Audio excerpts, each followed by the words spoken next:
So this was back in April and May, basically the height of COVID in New York City. And as a secondary emergency medicine resident, I was supposed to do 1 month in neuro ICU. So I was supposed to see patients like patients who had massive strokes, patients who received TPA, patients who had brain bleeds, or maybe like a really bad spinal cord injuries. But instead, all the patients that I had in the neuro ICU were COVID patients. And pretty much all of the ICUs in the hospital were COVID ICUs. One of the things that I remember the most about that time is how often I thought about wanting to quit medicine. Pretty much every time I was getting ready to go to work, I would think about quitting medicine. I thought about all the logistics of how I wanted to quit, basically telling my program director, telling my co-residents, telling my parents, and also thought about what I'm gonna do instead of medicine if I were to quit. And most importantly, probably how I was gonna deal with the medical school debt that I had. And I thought about all the other jobs that I really wanted to do instead of working in a hospital. And I thought it might be really fun to be an Airbnb host, maybe working in a bookstore, working in a cafe. And I think all it came down to was I wanted to see people be happy and be relaxed at my place of work.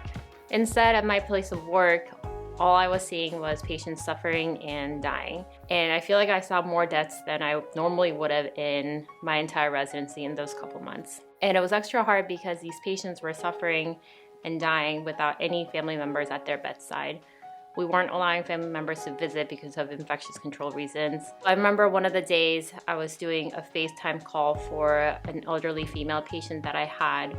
She had just passed away, and I was trying to arrange a FaceTime call for her family members so that they could say goodbye to her before she went down to the morgue. And I remember basically being in full PPE and waiting for the family members to get together and get ready so that they can be on the call and see her body and say goodbye. So maybe it's not surprising that I didn't love going to work during those days.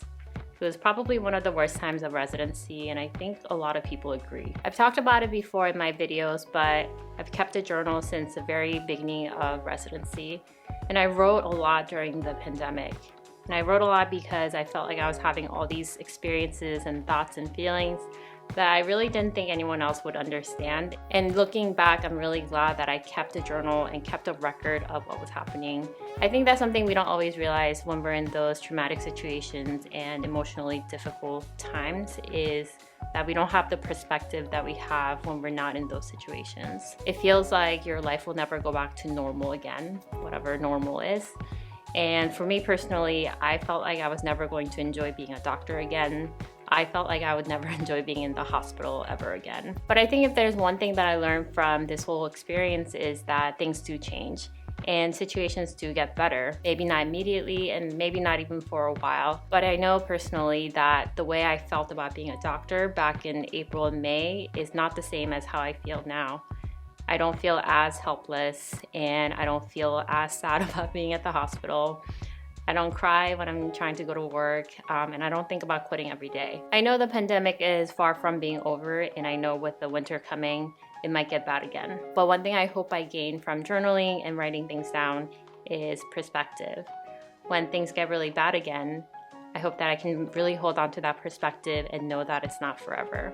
So if there's anyone who's watching who's going through a hard time, whether it's related to pandemic or not, try writing things down. It really helped me kind of process my thoughts, and really looking back, it gave me perspective and gave me hope. And if you guys are interested in reading more about my pandemic experience and my residency experience as a whole, you guys can subscribe to my blog, which is at thestrivetofit.com. And I really enjoy reading your comments and also reading about your own experiences.